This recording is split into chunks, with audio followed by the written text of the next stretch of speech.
Alors que la répression mise en place va faire en un an plus de 2500 blessés côté manifestants, Emmanuel Macron et son gouvernement refuseront constamment d'admettre qu'il y a eu des violences policières.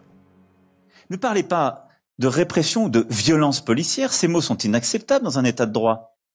Et donc, partout où en effet il y a de la violence, j'assume totalement que les forces de l'ordre soient en situation, d'une part, de se protéger, d'autre part, de maintenir l'ordre public. Donc vous me parlez de répression, je vous dis c'est faux. C'est un déni en fait.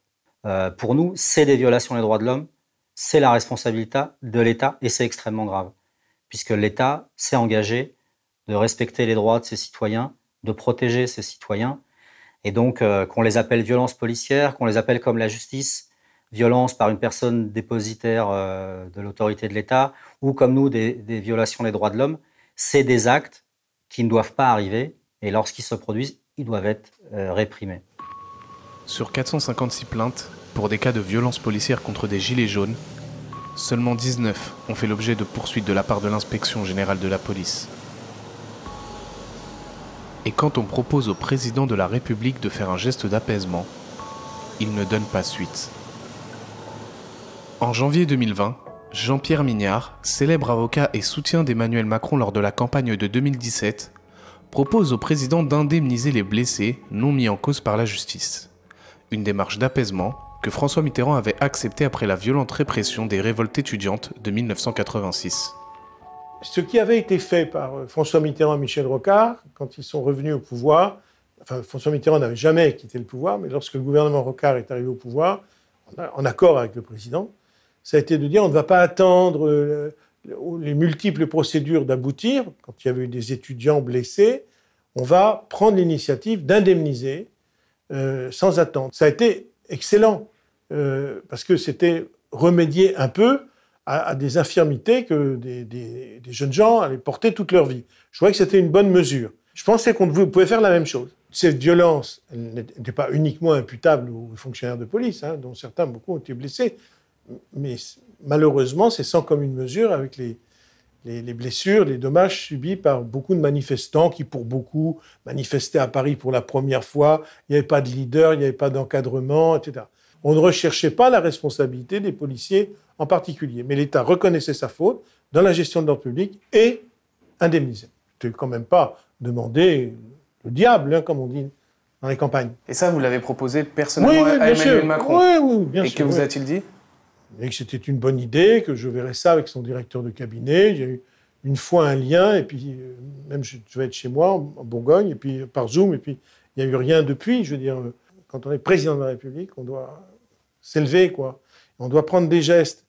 Sa fonction était de rendre la société française moins clivée, moins agressive, moins violente, moins heurtée. Voilà. Et à la fin, il sera jugé aussi à ce bilan-là. Et malheureusement, à la date de ce jour, ça peut peut-être changer, mais à la date de ce jour, je ne trouve pas que la société française soit aujourd'hui moins clivée qu'elle ne l'était en 2017. Pas du tout.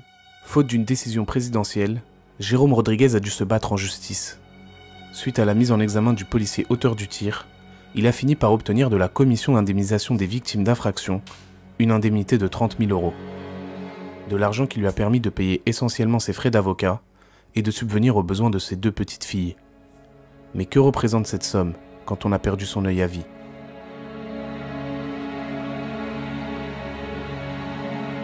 Je l'ai déjà dit à maintes reprises, psychologiquement c'est très compliqué. C'est compliqué. Il y a des jours où c'est comme un immeuble. Je suis dans ce putain d'ascenseur. Je vais monter très très haut parce que je vis des choses formidables dans la rue. Parce que même là, tu sais, le temps de venir vous voir, je me fais alpaguer 3 fois, monsieur Rodriguez. Je suis pas gilet jaune, mais tu vois, enfin, j'ai eu 5 embrouilles en 3 ans dans la rue. Et encore, c'est des mecs super courageux, ils ouvrent la fenêtre, ils te traitent de connard. Donc tu vois, je monte très très haut.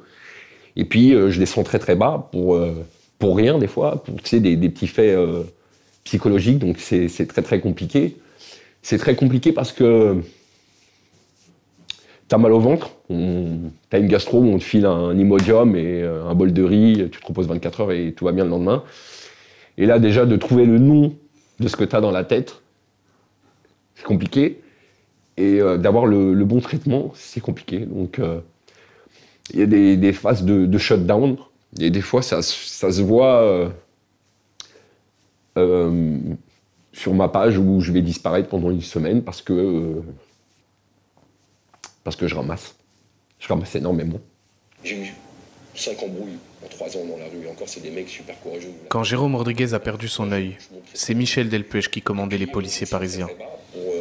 Pour rien, des fois, tu sais, des petits faits psychologiques, donc c'est très très compliqué. Parce que je ramasse. Je ramasse énormément.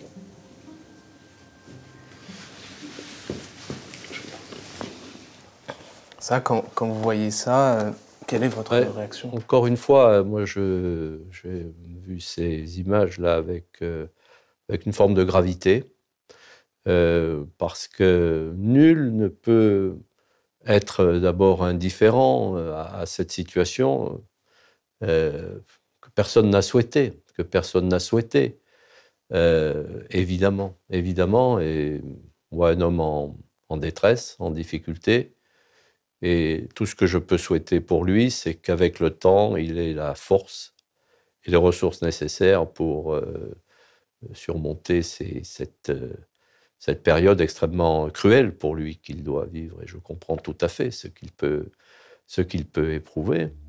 Reste désormais à la justice de décider si le policier auteur du tir est coupable ou non. Mais pour Grégory Joron, les forces de l'ordre ne devraient pas être tenues pour seules responsables lorsqu'elles commettent des violences. La République se tire une balle dans le pied.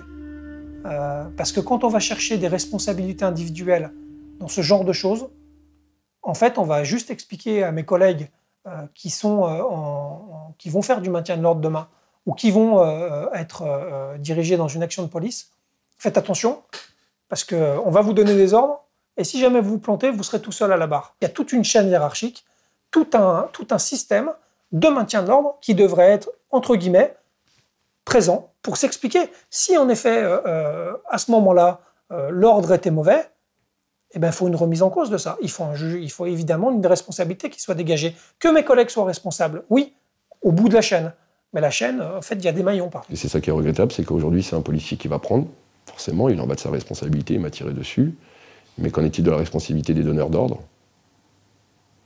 Et c'est ça qui, je pense, sera dégueulasse. Alors moi, je vais te dire un truc.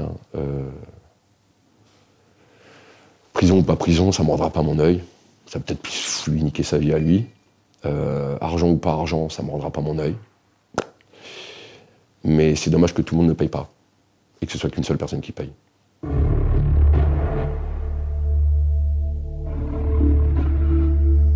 Après plusieurs demandes par mail, nous appelons l'Élysée pour tenter de recueillir le sentiment du président de la République sur le bilan des blessés durant le mouvement des Gilets jaunes.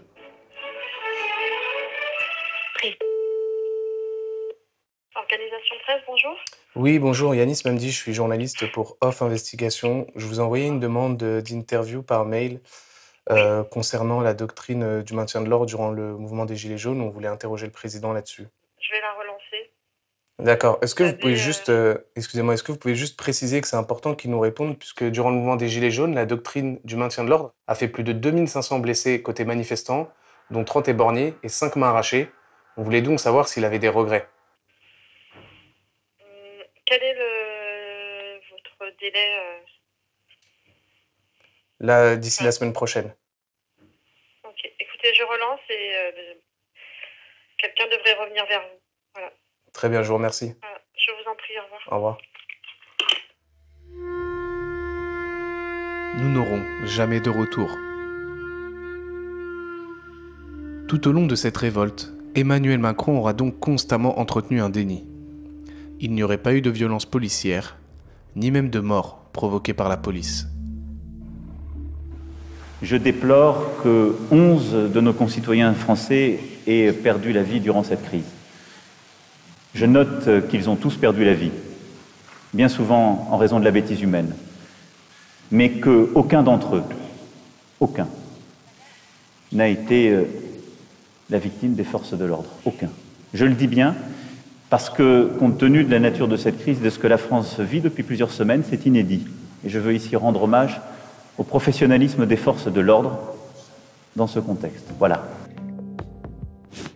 Moi, je constate qu'il n'y a aucun mort à déplorer du fait des forces de l'ordre.